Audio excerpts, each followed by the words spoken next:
In this lesson, we'll talk about how to run packages from within Management Studio and File Explorer.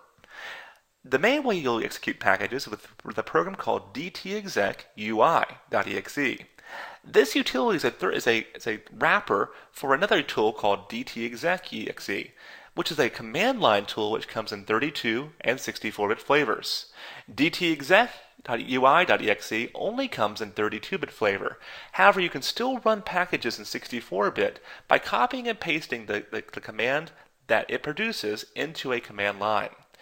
This utility allows you to pass in parameters and change nearly any property inside your package. Now that you know a little about this utility, let's try it out.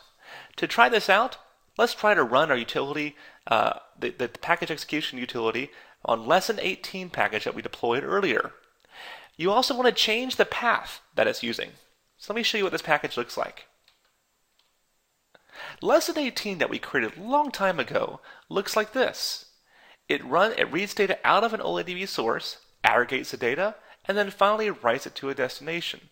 The destination in my case, if I double click on this, is a different folder. It's a folder C Projects Lesson 18.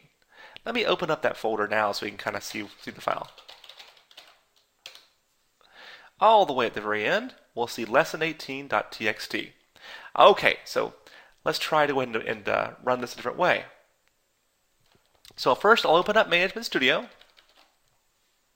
I'm going to right click on the package and select Run Package. I can also do this by double clicking on a .dtsx file as well. This will open up dtexec UI, which is also called the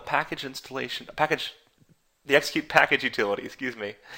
As you can see, we're going to run this package from the package store. We can add additional configurations here. These are configuration files.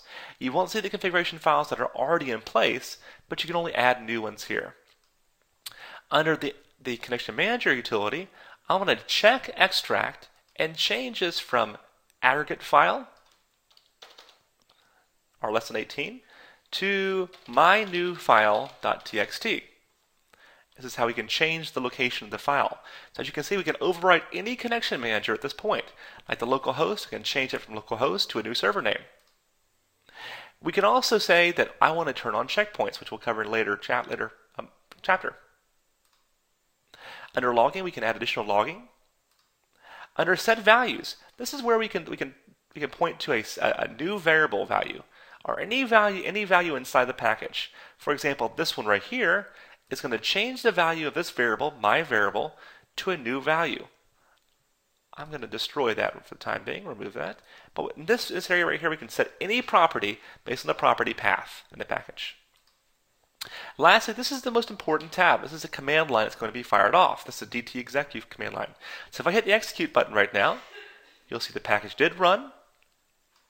Okay, so I should see over here in my projects folder, my new file.txt. There it is. It was just produced a few minutes ago. So I can also jump to a DOS window, run the same dtexec, paste this in, and when I hit enter, you'll see it runs again from the command line instead. This command line that I just ran was this right here, with dtexec in front of it. You can also see here in this case that I'm running this from a 32-bit prompt. I could also run it from the 64-bit directory as well. My machine in this case is only 32-bit. So if I wanted to, I could have run this from a program files or the program files x86, based on whether I want a 32-bit flavor or the 60-bit flavor of that utility. This dtexec utility is in the Program Files, Microsoft SQL Server, 10.0, DTS, and bin folder. In this lesson, I showed you a number of ways to execute your packages from within Management Studio. One such way is dtexec UI, which is a 32-bit application. It wraps a utility called dtexec, which comes in 64 and 32-bit flavors. So keep in mind when you run this dtexec UI utility, you're running your packages in a 32-bit platform unless you shell to DOS and run it from that area.